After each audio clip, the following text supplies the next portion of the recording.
ထုတ်လုပ်ထားလို့အကြောင်းကြီးရဲ့အကြောင်းကထုတ်လုပ်ထားတဲ့ပစ္စည်းဖြစ်လို့သင်္ခတနိဗ္ဗာန်ကြတော့ဘယ်သူကမှထုတ်တာမရှိဘူးအကြောင်းမရှိဘူးဒါကြောင့်မလို့အသင်္ခတအဲ့တော့သင်္ခတအသင်္ခတဓာတ်နိဗ္ဗာန်မြတ်သူဆိုမြန်မာစာတွေထဲမှာရေးလို့ရှိတယ်နော်နိဗ္ဗာန်အသင်္ခတဓာတ်ဆိုတာလောက်ထားတာမဟုတ်ဘူးသူကရှုပ်နိုင်ချုပ်ငိမ့်သွားတဲ့အဆင့်ကိုဆိုအဲ့တော့သိရင်ကိုမဆိုးမအောင်တဖြည်းဖြည်းရှေ့ဆက်သွားတာပဲနော် analyze လုပ်မယ်တဖြည်းဖြည်းဒီကနေ့ရုပ်အကြောင်းကိုသင်ရရူပခန္ဓာရုပ်အခန်းရူပတရူပဆိုတာအရေးအတွက်လို့ခေါ်တယ်ရူပတရူပရုပ်တို့ဤအရေးအတွက်ကိုဖော်ပြခြင်းရုပ်ပေါင်းဘယ်လောက်ရှိတယ်ဆိုတာစိတ်စေတသိက်တွေကိုအရင်မပြောသေးပဲနဲ့ရုပ်ကိုအရင်ပြောပါဘာလို့လဲဆိုရုပ်ကမြင်လာတယ်သိတာထင်ရှားတယ်ဒါမှမဟုတ်ရုပ်ကိုအရင်ပြောပြီးတော့မှစိတ်စေတသိက်ကိုပြောပရမတ္ထဓာတ်၄ပါးကိုအစဉ်ကတော့စိတ်စေတသိက်ရုပ်နိဗ္ဗာန်လို့ဒီလိုထားတယ်အဲ့ဒီတည်းမှာရုပ်ကိုအရင်စပြီးတော့သင်ရအောင်ရူပဆိုတဲ့စကားလုံးရဲ့အဓိပ္ပာယ်ကိုဖတ်ကြည့်လိုက်ပါ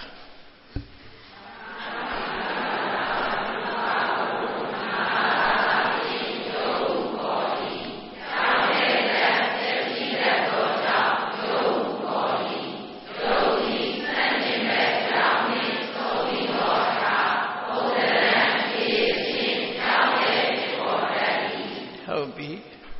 ပါဠိဘာသာရူပဆိုတာနှစ်ချောင်းကင်ပါတယ်သူကနော်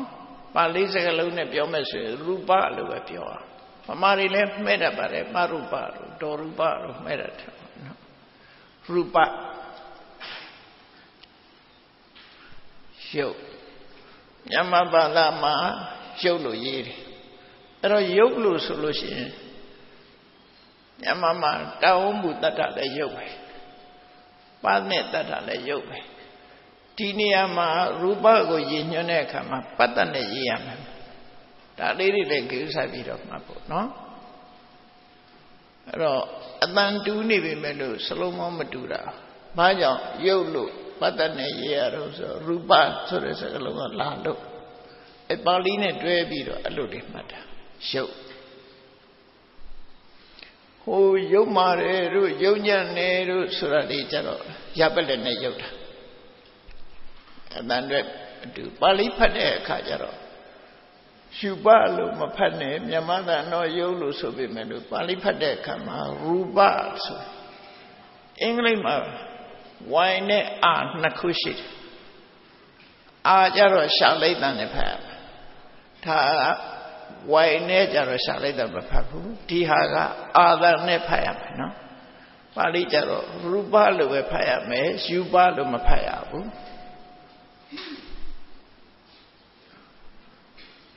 အင်္ဂလိပ်အာဆိုတဲ့နဲ့တူတယ်အာနဲ့ y နှစ်ခုရှိတယ်ထင်တယ်အာသံနဲ့ဖတ်ရမယ်ရူပမြန်မာသံကြတော့ရှုပ်လို့ပဲဝိုင်းတန်နဲ့ပဲပြောတာနော်ဒါဗမာမှုပြုတ်လိုက်တာဆိုဗမာအားနဲ့ရှာနဲ့လိုက်တဲ့အတိုင်းပဲဆိုလို့ရတယ်ပါဠိဘာသာရူပကိုမြန်မာဘာသာဖြင့်ရုပ်ဟုခေါ်၏ဒါအဓိပ္ပာယ်ပြန်တာမဟုတ်ဘူးအဘိဓမ္မာသင်ပေးတဲ့အခါမှာပါဠိစကားလုံးရူပကိုမြန်မာမှုပြုတ်လိုက်တဲ့အခါမှာရုပ်လို့ပဲပြန်လိုက်အင်္ဂလိပ်လိုကြတော့မက်ထာလို့ပါလားဗျာနော်မက်ထာအင်္ဂလိပ်လိုကမက်ထာကွာသွားတယ်အင်္ဂလိပ်တဲ့ပါဠိကပို့လွယ်ပါတယ်ပါဠိကိုမကြောက်နဲ့ပါဠိကဗမာနဲ့တဝက်လောက်ပြီးနေပြီနော်စလုံးကလည်းကိုမြန်မာအခရာနဲ့ရေးတာဖြစ်တယ်အဲ့တော့ဒီအဓိပ္ပာယ်လေးပဲမှတ်ဖို့လိုတယ်ဘာကြောင့်ရုပ်လို့ခေါ်လို့ဆိုပြောင်းလဲတတ်သောကြောင့်လည်းရုပ်လို့ခေါ်တယ်ပျက်စီးတတ်သောကြောင့်လည်းရုပ်လို့ခေါ်တယ်ရုပ်ဆိုတာ ပြောင်းလဲမှုရှိတယ်လူစိတ်ရောမပြောင်းဘူးလားဆိုပြောင်းတယ်စိတ်ပြောင်းတာကမသိတာဘူးရုပ်ပြောင်းတာကသိတာရုပ်ဆိုတာပြောင်းလဲတယ်ဆိုတာအကောင်းပဲပြောင်းတာတဲ့ဖောက်ပြန်ပြောင်းလဲတာပုံများတယ်ဒီပန်းလေးတွေပဲကြည့်နောက်၄ငရက်ဆိုရင်ညှိုးနှံ့သွားဒါပြင်မဲ့ကရုပ်တွေဟာလည်းပဲပြောင်းလဲသွားတယ်ဒီဓမ္မယုံဆောင်ဦးကြီးကလည်းနောက်နှစ်340ဆိုရင်အိုးပြီးတော့နွမ်းသွားမှာပဲနော်ကိုဝတ်တဲ့အဝတ်တွေဟာလည်းပဲတူတူပဲဒါတွေကအထီကိုတွေကပြောင်းလဲမှုတွေရှိတယ်ပျက်စီးတယ်ပြောင်းလဲတယ်နှစ်ခုရှိတယ်ပြောင်းလဲပုံကိုမနေ့ကရှေ့ကနေပြီးတော့အခိုးအငွေ့ဖြစ်သွားတယ်ရှေ့ကနေအခဲဖြစ်သွားတယ်အခဲကနေအရေးဖြစ်တယ်ဆန့်ကျင်မဲ့ဒီအကြောင်းတရားနဲ့ပေါင်းမိလို့ရှိရင်ပြောင်းလဲသွားတဲ့သဘောလေးတွေဟာထင်းထင်းရှားရှားပြောင်းလဲသွားတာယူပလို့ရူပလို့ခေါ်တယ်လို့အဲ့တော့ဘာကြောင့်ရုပ်လို့ခေါ်တယ်လဲလို့မေးရင်ပြောင်းလဲတတ်သောကြောင့်ရုပ်လို့ခေါ်တယ်တနည်းပျက်စီးတတ်သောကြောင့်ရုပ်လို့ခေါ်တယ်ဘယ်အခါမှပြောင်းလဲတာတုံးလို့မေးရင်ရုပ်သည်ဆန့်ကျင်မဲ့အကြောင်းနှင့်ဆုံးပြီးသောအခါပုံတန်တန်အရေးအချင်းပုံတံလို့ရေးတဲ့အခါမှာမှားရတယ်အစဉ်လို့အဓိပ္ပာယ်ရတာကြတော့နာငယ်နဲ့တဝမ်းမှုနဲ့ရေးချနဲ့ရေးရမယ်တန်တန်စိတ်တန်တန်စိတ်အစဉ်is a tandam beheda tandam အဲ့ဒါကြတော့နာငယ်တောင်းဘူးရေးချနတ်တန်နဲ့ရေးရတာရဲ့နာငယ်တောင်းဘူးဆင်းပြီးတော့ရေးချနတ်တန်နဲ့ရေးတယ်တန်တန်အတန်ထွက်တဲ့ကတန်တန်အတန်ရင်းနဲ့ဆင်းတယ်နော်ဣသဒတန်တန်ဗဟိဒတန်တန်ကိုယ်အတွင်းမှာဖြစ်တာကိုဣဇဒတန်တံအပြင်မှာဖြစ်တာကိုဗေဒတန်တံအဲ့ဒါကတန်တံ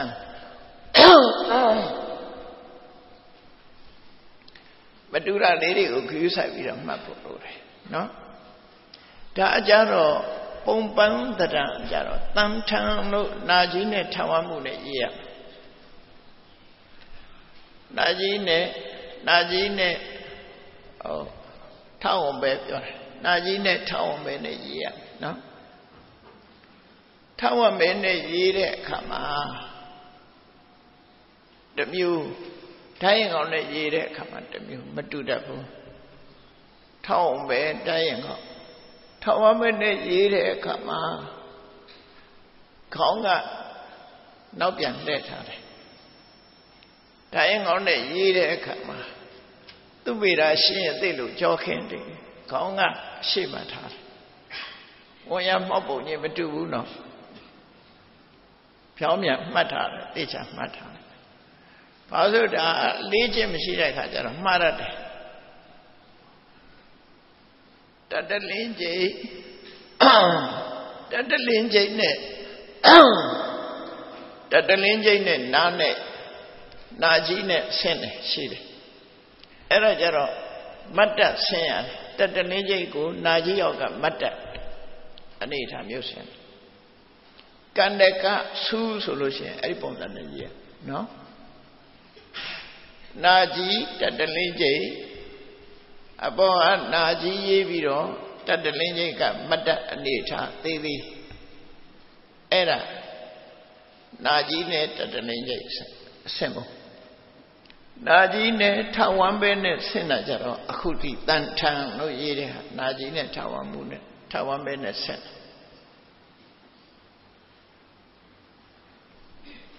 ဓာတ်ရင်ကောင်းနဲ့ဆင်းတဲ့အခါကျတော့ခေါင်းကရှေ့ဆိုတာစာရည်တဲ့ဘက်ကိုရှေ့လို့ခေါ်နော်စာရည်တဲ့အခါတိုင်းအစဉ်တိုင်းနာကြီးနဲ့ဓာတ်ရင်ကောင်းနဲ့ပန္တိတာနိသသေဝနာပန္တိတာကိုရေးတဲ့အခါကျတော့လို့ကြနာကြီးနဲ့ Dai Mone, Dwera or Palima, Mashida Lausha, Mashu. Palima Mashu. Bendeka, Rubaro, the Katadi, Shajababa, the Gadamaro, she didn't. Palima, the Diamond and Najin and Senam Shu. No so alone, she alone is in. The losing sinner, the Sanitaja Singer. Do also net to sin. Ka also she there, Ka also she there, Salon also she there, Tatalinje also she there, Tawambu also she there. Kaji also ma, Badua, now so no say, Nga. Salon also ma, Badua, now so no say, Nya, now so no. Tatalinje also ma, now so no, Na chi. Tawambu also ma, now so no. Edadua, Nga, Ya, Na, Ma, not Pa also jara, Ma. Eraria, consenoya, no? Consenoya. Consena shine. Kajine, Ngane, Sene, Kaguine, Ngane, Sene, Kajine, Ngane, Senoshi, fellow Danted also. Kenkaru, Paru, Kajine, Sen. Ka, Kenka, Kaguine, Ngane, Sen. Kenka, Sene, Kama, Tengaru, Baru, Sene, Kama, Kangene. Tan Kajina Sene Kama, Tenga, Lucena. Hello. She a lonely, long, Nga, what Senoya. Todu Salone Nya, Salene Nya, Sagwene Nya, Samuel Nya, Senoya. Nodaka Tatalinje ne, Najine, Tatalinje, Najine, Tawambe. Najine Tayengo, Najine Tayemoja, Palisa Vima, sent her as a gallow shop, machine Rasha. Tawambune, Nane Sene, Tasenune, Nane Sene, Nangeline Sene. Taduine, Nangene Sene. Tao Chine, Nangene Sene.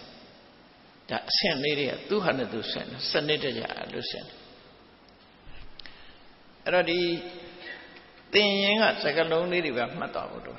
Somewhat she there, Kajana, Mount Yinhama, Makaya, no? Sagalon Mother, Magamia, and Mount Yinhamuya, Doctor, no? Edido, showed the Sanchembe a John Net, Somido car.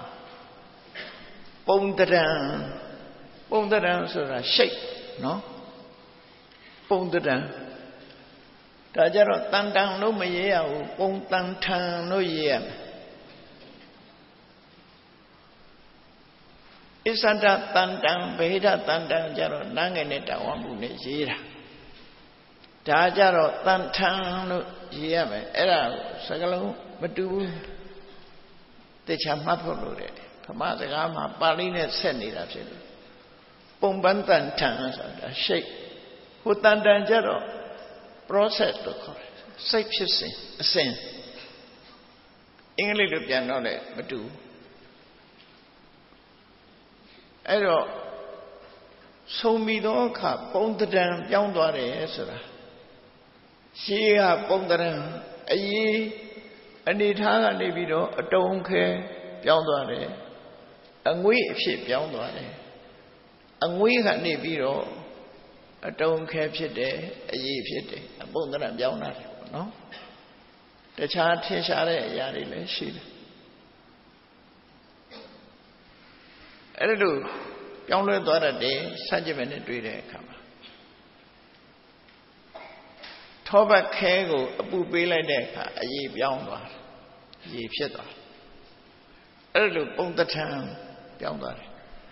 A ye chin left young daughter, a ye chan left young daughter, a ye chin so the ma, quality left young, shapes of the ponder and left young.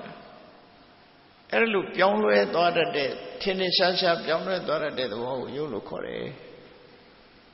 ဆန့်ကျင်မဲ့အကြောင်းတွေကဘာတွေတုံးဆိုအပူတို့အေးတို့စတဲ့အကြောင်းတွေကိုဆန့်ကျင်မဲ့အကြောင်းလို့ခေါ်တယ်ဆန့်ကျင်မဲ့အကြောင်းနဲ့တွေးလိုက်လို့ရှိရင်ပြောင်းလဲသွားတယ်အလွန်ပူတဲ့မီးနဲ့တွေးသွားလို့ရှိရင်အဝတ်ကဘာဖြစ်သွားတော့ပြာဖြစ်သွားသစ်ပင်တွေကလည်းပဲမီးလောင်သွားရင်ပြာဖြစ်သွားတယ်ဒါပြောင်းလဲတယ်လို့ခေါ်တာပဲထင်ရှားတဲ့ပြောင်းလဲမှုတွေလူတွေရဲ့ပြောင်းလဲမှုကလည်းပဲသိတာထင်ရှားလာတယ်တဖြည်းဖြည်း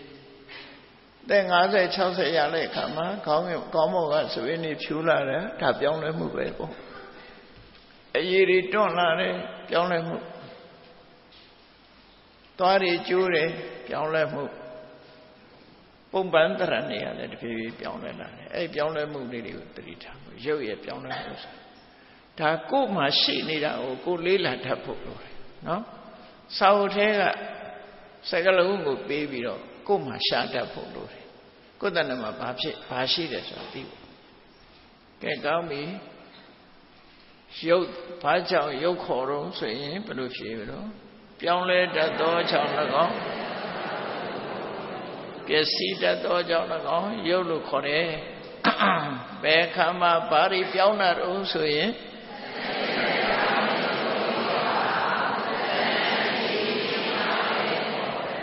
ပုံသဏ္ဍာန်ရေးချင်းပြောင်းလဲတယ်အဲ့ဒီရုပ်တွေဟာမျိုးမျိုးရှိတယ်အဲ့ဒါကိုဖတ်ကြည့်လိုက်ရုပ်အမျိုးမျိုး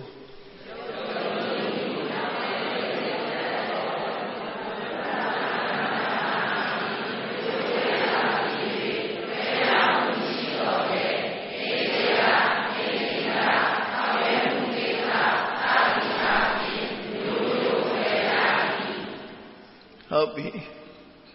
ရုပ်ဆိုတာပြောင်းလဲတတ်ပျက်စီးတတ်သောကြောင့်ရုပ်ဆိုတာအဲ့ဒါကိုပါဠိလိုပြောတဲ့အခါမှာပြောင်းလဲပျက်စီးတတ်သောရုပ္ပနလက္ခဏာရုပ္ပနလက္ခဏာဒါပါဠိစစ်ပါဠိစကားလုံးစစ်ရုပ္ပနလက္ခဏာအဓိပ္ပာယ်ကပြောင်းလဲပျက်စီးတတ်သောလက္ခဏာပြောင်းလဲတတ်သောလက္ခဏာပျက်စီးတတ်သောဗမာတွေမှာလက္ခဏာဆိုလက်ဖွားဗီရင်ဆရာဟောဖို့အစင်းကြောင်းတွေလို့ထင်နေတယ်အဲ့ဒါပြောတာမဟုတ်ဘူးနော်လက်ဖွားကအစင်းကြောင်းကိုလက္ခဏာခေါ်တာမဟုတ်ဘူးလက္ခဏာဆိုတာအမှတ်အသားဆိုင်သင်္ကေတလက္ခဏာဆိုတာအမှတ်အသားနော်ဒီနေရာမှာရုပ္ပနလက္ခဏာ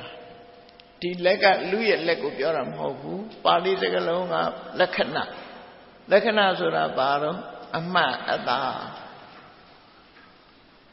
ပတ်ဖို့ထဲမှာဆိုရင်လူတယောက်ရဲ့ထင်ရှားသောအမှတ်သားဆိုနှစ်ဖူးမှာအမာရွတ်ပါတယ်မျက်နှာမှာမဲ့ပါတယ်ဆိုမျိုးတွေပေါ့အဲ့ဒါလက္ခဏာလို့ခေါ်တယ်နော်ပါဠိစကားလုံးနဲ့လက္ခဏာအမှတ်သားအဲ့တော့မြန်မာနဲ့တော့မရောစီနဲ့တခါတည်းသိချမှတ်ရုပ္ပနလက္ခဏာရုပ်ရဲ့အမှတ်သားသည်ရုပ္ပနလက္ခဏာပြောင်းလဲတတ်ပျက်စီးတတ်တဲ့လက္ခဏာရှိတယ်ရုပ်အားလုံးမှာဒီဟာရှိတယ်ရုပ်အားလုံးကဘာဖြစ်လဲဘယ်ရုပ်ပဲဖြစ်ဖြစ်ပြောင်းလဲတတ်တယ်ပျက်စီးတတ်တယ်မြည်သည့်ရုပ်ပဲဖြစ်ဖြစ်ဘသူရဲ့ရုပ်ပဲဖြစ်ဖြစ်နော်ဘယ်နိုင်ငံကရုပ်ပဲဖြစ်ဖြစ်ဘယ်လူမျိုးရဲ့ရုပ်ပဲဖြစ်ဖြစ်သက်ရှိရဲ့ရုပ်ပဲဖြစ်ဖြစ်သက်မဲ့ရဲ့ရုပ်ပဲဖြစ်ဖြစ်ရုပ်အားလုံးမှာဘာလက္ခဏာရှိတာတော့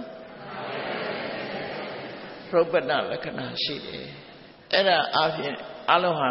equally ပဲ equal အလုံးတူညီတယ်ရှုံးမှရင်အဲ့ဒီသင်္ကေတရှိတယ်ပြောင်းလဲတတ်တယ်ပျက်စီးတတ်တယ်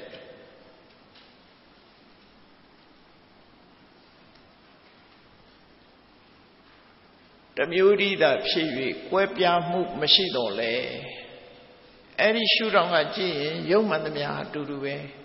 ဒါကြောင့်မို့ဝိပဿနာကမ္မထာရှုတဲ့အခါမှာဘယ်ရုပ်ပဲဖြစ်ဖြစ်ဖောက်ပြန်တဲ့သဘောလို့ရှုလို့ရတယ်နော်ဘယ်ရုပ်ပဲဖြစ်ဖြစ်ဖောက်ပြန်တဲ့သဘောအနေနဲ့ရှုတယ်ကွဲပြားမှုမရှိဘူးသို့သော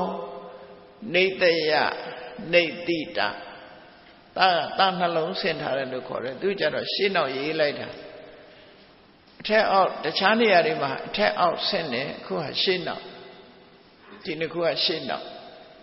တီဟိုကပါဠိတီဟိုစကားလုံးကပါဠိတွေကရှင်းနောက်ဆင်းတယ် Romanized ပါဠိကလည်းပဲရှင်းနောက်ဆင်းတယ်ဗမာပါဠိကြတော့အထက်အောက်ဆင်းတာရှိတယ်ရှင်းနောက်ဆင်းတာရှိတယ်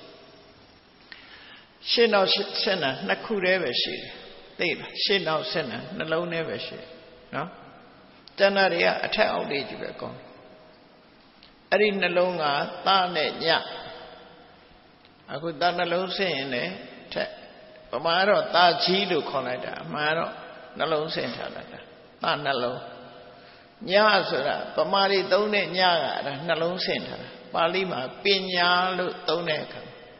ပါဠိညကတစ်ချမ်းပဲရှိတယ်အဲ့ဒီနှစ်ခုတွဲထားတာအရေးထုံးမှာနှလုံးပေါင်းထားတာဗမာကြတော့ညအခါလာတာညဆိုလို့ရှိရင်ဒါတစ်လုံးနဲ့ပဲဗမာကြတော့ပါဠိကြတော့အဲ့ဒါနှလုံးဖြစ်သွားတယ်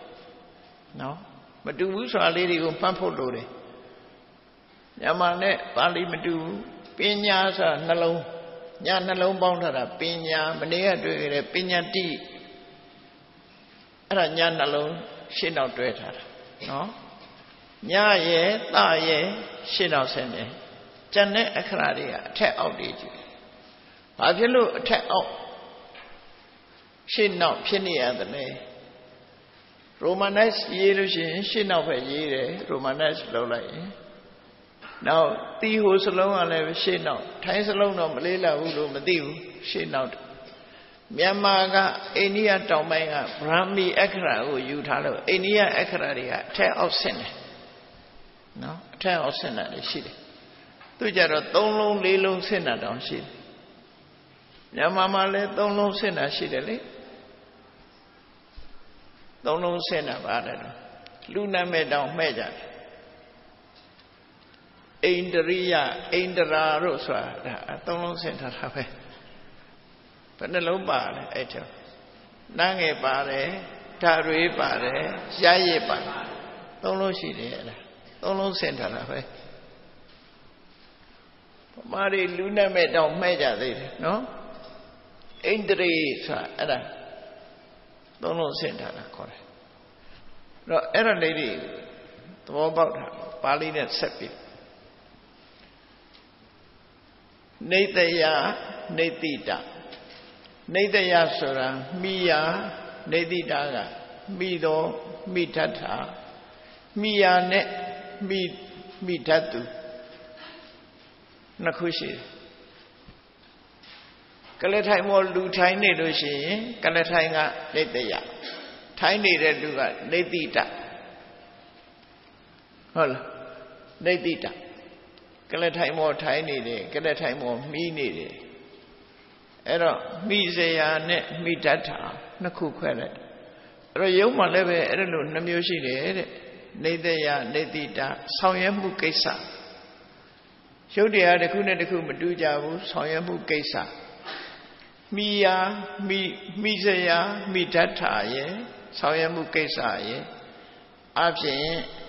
ရုပ်တရားအမျိုးစုံ analyze ခွဲခြားလို့ရတယ်ရှုထောင့်တစ်ခုကပြောမယ်ဆိုရင်ရုပ်အလုံးသိတူညီတယ်ဘယ်လိုတူညီတာတော့ရုပ်ပဏလက္ခဏာအပြင်တူညီတယ်သို့တော့ရုပ်ပဏလက္ခဏာရှိတာမှန်တယ်တချို့ယုတ်ကမိရဖြစ်တယ်တချို့ယုတ်ကမိတတ်တယ်ဟုတ်လားတချို့ယုတ်ကဆောင်ရွက်မှုကိစ္စလေးတွေရှိတယ်မတူတဲ့ဆောင်ရွက်မှုလေးတွေရှိတယ်ဟော၃မျိုးမှတ်ထားရှေးဥစွာနေတယအမိခံနေတိတအမိပြုခဏအမိယာစွာအမိခံအမိပြုအပြင်ယုတ်တိ2မျိုးရှိ၏2မျိုးမှာမဟာဘူတ1မဟာဘူတ2ဥပါဒရူပကဲဖတ်ကြည့်တာမှာအဲ့ဒါ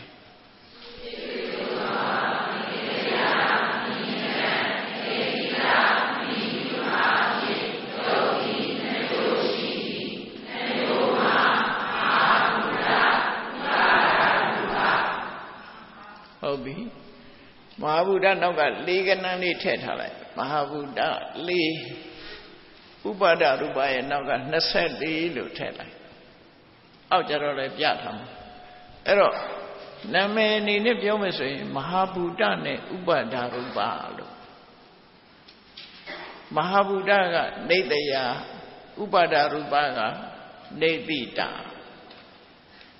ရုပ်ဟာနှမျိုးခွဲလိုက်ပြန်တယ်မဟာဘူတကပါတော့နေတယဥပါဒရူပကဟုတ်ပြီမဟာဘူတကအမိခံ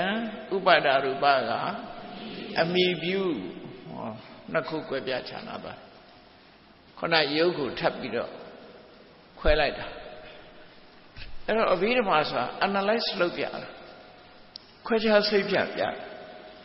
လူတွေကအတိကလုံးနေတဲ့အခါကျတော့ခွဲခြားစိတ်ပြတဲ့အတိညာမရှိဘူးဆိုရင်အလုံးဟာလုံးပြီးတော့မြင်နေတဲ့အခါအမှန်ကိုမမြင်နိုင်ဘူးအမှန်မြင်ဖို့အတွက် analyze လုပ်တတ်ရအဘိဓမ္မာက analyze လုပ်တာ analyze လုပ်ပြအသေးစိတ်လူတွေတောက်နေတဲ့ရေပဲကြည့်ပေါ့လူတွေကရေဆိုရေလို့ပဲသိတယ်လေတေးသေးချာချာဓာတုဝိဒသိပ္ပံဆရာတွေကခွဲလိုက်တော့ H2O ဖြစ်သွားတယ်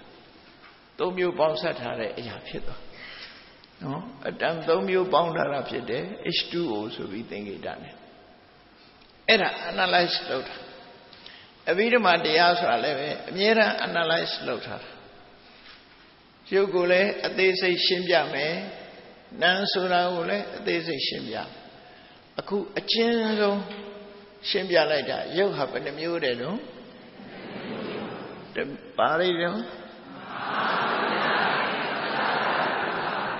အဲ့ဒီမဟာဘူတကိုဒါပါဠိစစ်မဟာဘူတနှစ်ချောင်းငယ်နဲ့သို့သောပမာမှုပြုလိုက်တဲ့အခါကျတော့တစ်ချောင်းတည်းဖြစ်ပြီးမဟာဘုတ်တတ်လိုက်တယ်အဲ့ဒီမှာပတ္တနဲ့သွားမရေးနဲ့ပတ္တနဲ့ရေးရင်အမှန်မရဘူးမဟာဘုတ်ကိုပတ္တနဲ့သွားရေးလို့မရဘူးတတ်နဲ့ရေးရမယ်ဘာကြောင့်လဲမဟာဘူတကမဟာဘုတ်ဥပါဒာယုတ်ဟောကြတော့ဥပါဒရူပကဥပါဒယုတ်ဥပါဒယုတ်အဲ့တော့မဟာဘူတနဲ့ဥပါဒရူပလို့ရှုပ်ကိုနှမျိုးခွဲလိုက်တယ်ခြေကနှမျိုးခွဲပြီးတော့မဟာဘူတယုတ်က၄မျိုးရှိတယ်တဲ့အဲ့ဒါလေးဖတ်ကြည့်မဟာဘူတယုတ်၄မျိုး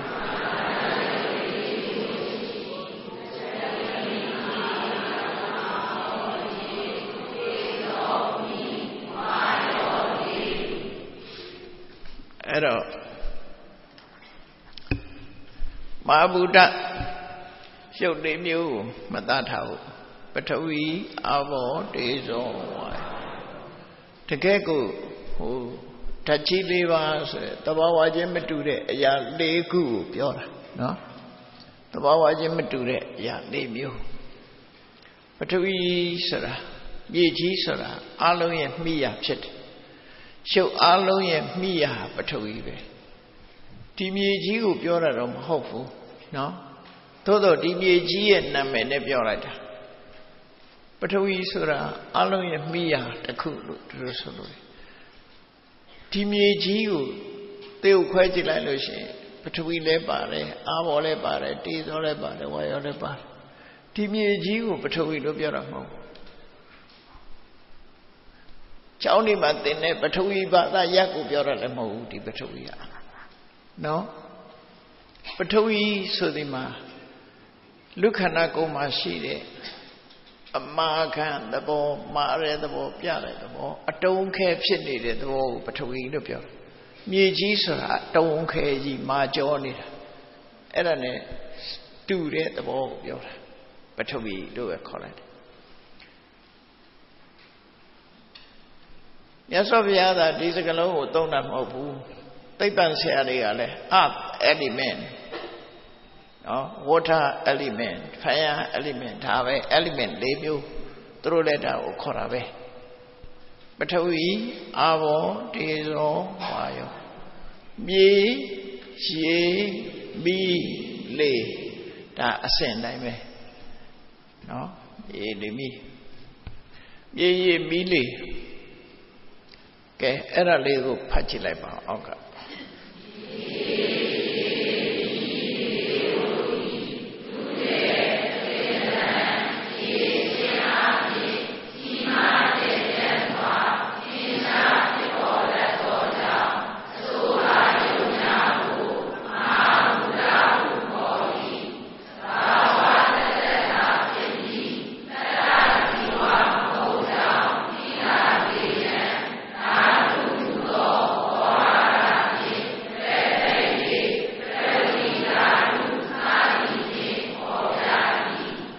ဟုတ်ပြီ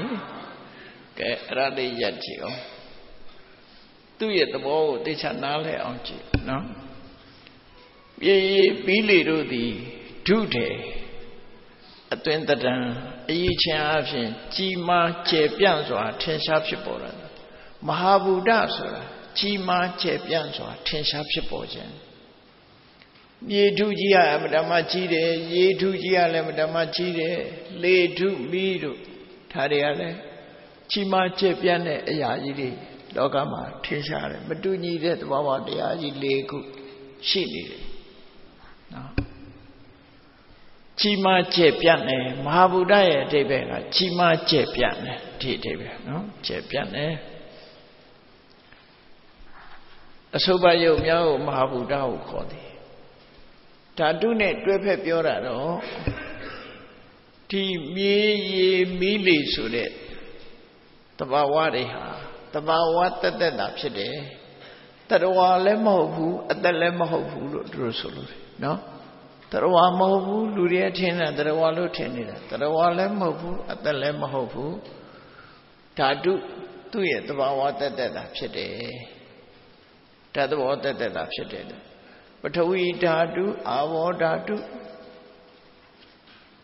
တေဇောဓာတုဝါယောဓာတုဓာတ်ကြီး၄ပါးလို့လည်းခေါ်တယ်မဟာဘုတ်၄ပါးလို့လည်းခေါ်တယ်ဓာတ်ကြီး၄ပါးလို့လည်းခေါ်တယ်မြတ်မတိုင်းရင်ဆေးဆရာတွေကလည်းဓာတ်ကြီး၄ပါးလို့ပြောကြတယ်နော်ကမ္မထာထုတ်တဲ့ပုဂ္ဂိုလ်တွေလည်းဓာတ်ကြီး၄ပါးလို့ပဲပြောတယ်အင်္ဂလိပ်လိုကြတော့ element ဓာတုကို element လို့ပြန်တာအဲ့တော့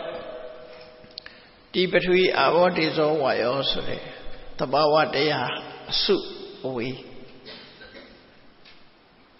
အဲ့ဒီ၄မျိုးကိုဓာတုစသည်ဖြင့်ခေါ်တယ်ဒီ၄ခုပေါင်းပြီးတော့မဟာဗုဒ္ဓအကြီးမားကျယ်ပြန့်စွာထင်ရှားဖြစ်ပေါ်ဟုတ်တယ်မြေထုကြီးတွေရေထုကြီးတွေလေထုကြီးတွေမိလုံးကြီးတွေဆိုတာကြီးတွေပဲလေ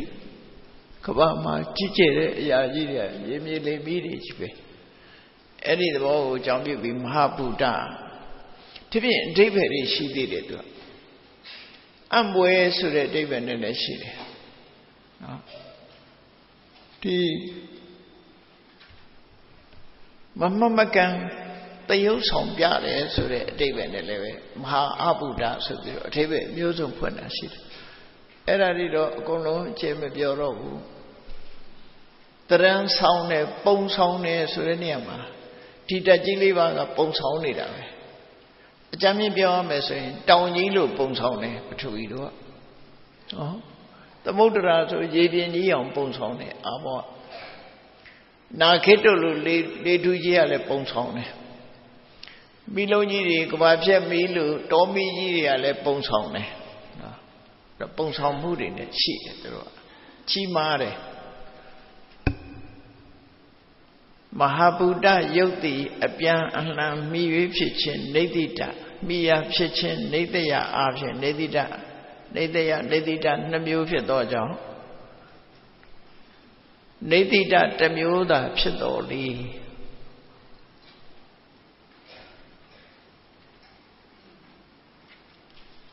နေတယနေတိတ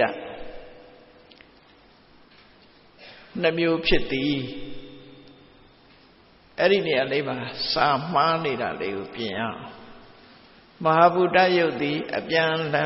မိ၍ဖြစ်ခြင်းနေတိတမိယာဖြစ်ခြင်းနေတိတအားဖြင့်နေတယနေတိတနှမျိုးဖြစ်၏လို့တောကြောင့်ကိုဖြစ်ပြီးတော့နှမျိုးဖြစ်၏တို့ရေးထားလိုက်နှမျိုးဖြစ်၏ပြီးတဲ့အခါမှာ ဥပါဒယုတ်တို့သည်ဥပါဒယုတ်တို့သည်မဟာဗုဒ္ဓ၄မျိုးကိုအမြဲမိ၍သာဖြစ်သောကြောင့်နေတိတတစ်မျိုးသာဒီလို့အဲ့မှာအဲ့လိုပြောင်းပြနေရမယ်နော်ရှိုက်တော့မှားနေတယ်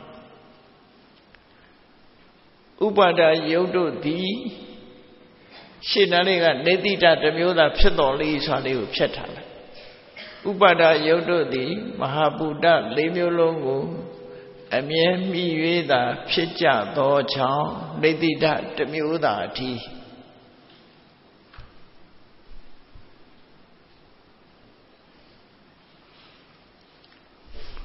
ပြန်ဖတ်ပြမယ်မဟာဗုဒ္ဓယုတ်သည်အပြန်အလှန်မိ၍ဖြစ်ခြင်းနေတိတမိယဖြစ်ခြင်းနေတယအားဖြင့်နေတယနေတိတနှမျိုးဖြစ်၏ဥပါဒယုတ်တို့သည်မဟာဗုဒ္ဓ၄မျိုးလုံးကိုအမြဲမိ၍သာဖြစ်ကြသောကြောင့်နေတိတတစ်မျိုးသာဒီအဆိုပါဥပါဒယုတ်တို့သည်ဆောင်ရွက်မှုကိစ္စအပြင်10မျိုးအရေးအတွက်အပြင်24မျိုးရှိကဲအဲ့ဒါလေးဖတ်ကြည့်ပါကဲ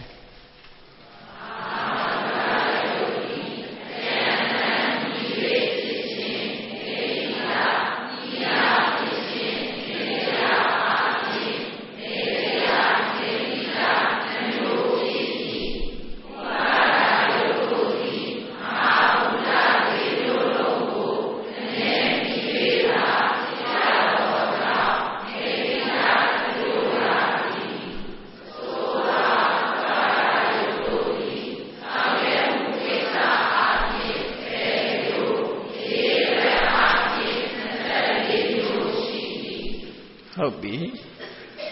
ဥပါဒယုတ်24မျိုးကိုအမိနာမလေးတွေဖတ်ကြည့်အောင်ကဲဖတ်ကြည့်ပါအောင်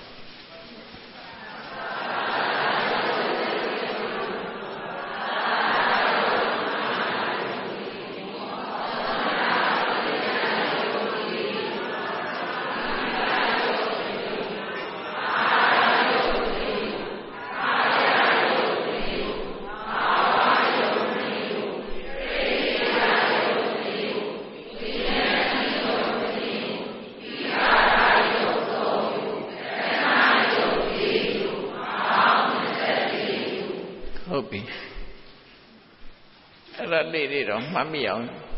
ကြက်ဖို့လိုတယ်ဟုတ်မော့ပေးလိုက်အောင်အိမ်ရောက်ရင်တော့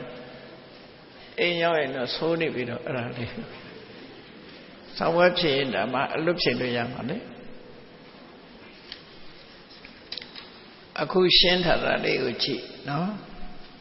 မဟာဗုဒ္ဓယုတ်သည်အပြန်အလှန်မိ၍ဖြစ်ခြင်းနေတိတမိယဖြစ်ခြင်းနေတယသူက2မျိုးရတယ်လို့ဆိုလိုတာကဒါတခြားကိုပြောတော့မဟုတ်တာမဟာဗုဒ္ဓအညမညာနေတယပစ္စေနပစ္စယောဗမာပြည်ကလူတွေကပဋ္ဌာန်းဆိုလို့ရှိရင်သူကရှင်းနှီးနေတာတဲ့မဟာဗုဒ္ဓစတ္တရောမဟာဗုဒ္ဓအညမညာနေတယပစ္စေနပစ္စယောမဟာဘုတ်၄ပါးသည်အချင်းချင်းအပြန်အလှန်မှီးနေကြတယ်ဒါကြောင့်မို့ပထဝီသည်နေတိတဆိုရင်ကျန်တဲ့၃ခုကပထဝီကနေတယဆိုရင်ကျန်တဲ့၃ခုကနေတိတအာဘောကအမိခံဆိုရင်ကျန်တဲ့တွေကအမိပြု၃ခုက2ခုကအမိခံဆိုရင်ကျန်တဲ့2ခုကအမိပြုအပြန်အလှန်မှီးနေကြတယ်လို့ဆိုလို့သူတို့ကြတော့နေတယနေတိတ2ခုစလုံးအမိခံရောအမိပြုရောအဲ့ဒါကိုပဋ္ဌာန်းကြတော့စတ္တရောမဟာဗုဒ္ဓအညမညာနေတယပစ္စေနပစ္စယော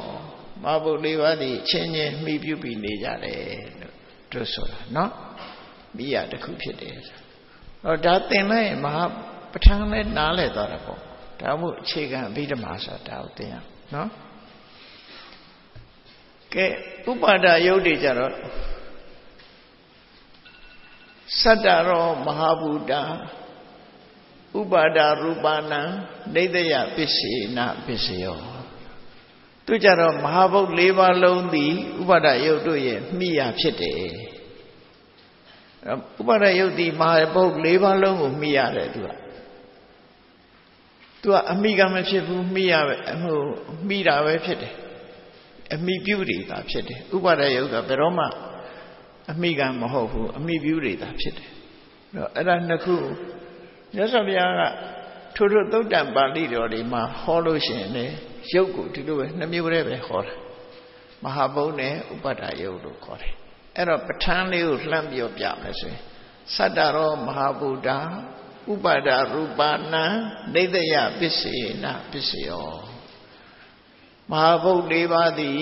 ဥပါဒယုတ်တို့ရဲ့မိယာဖြစ်တယ်နေတယပစ္စေနဲ့ခြေပြုတယ်ဒါအောင်ဆိုလိုတာနော်ကဲအဲ့ဒီမှာဟောကိုမိနားလဲအောင်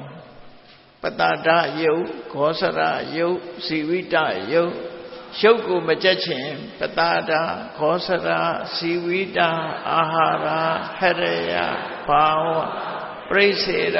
ဝိညတိဝိကာရလက္ခဏာဘောင်း24ကိန်းကနန်းနေနဲ့အလိုထွက်ပြီးတော့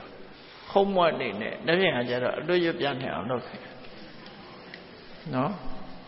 ကျုံ24ခုအဲ့ဒါအခုပေါင်းလိုက်တဲ့ဆိုရင်မဟာဘုတ်နဲ့ဥပါဒယုတ်နှစ်ခုပေါင်းလိုက်လို့ရှိရင်ဘာဖြစ်သွားတော့ယုံ28ပါးဖြစ်သွားတယ်အဲ့တော့ယုံ28ပါးသိရင်ကိုပဲမဆိုးဘူးနော်အလွတ်ရအောင်သိဖို့လုပ်ထားတယ်ပြီးတဲ့အခါကျတော့ခန္ဓာကိုယ်ထဲမှာဘယ်နေရာပါဆိုတာကိုရှာကြည့်ရဒီယုတ်တွေတကယ်တွေ့သလားဆိုတာရှာမယ်နော်ကဲဒီနားရင်ခဏနားကြအောင်ဆိုနော်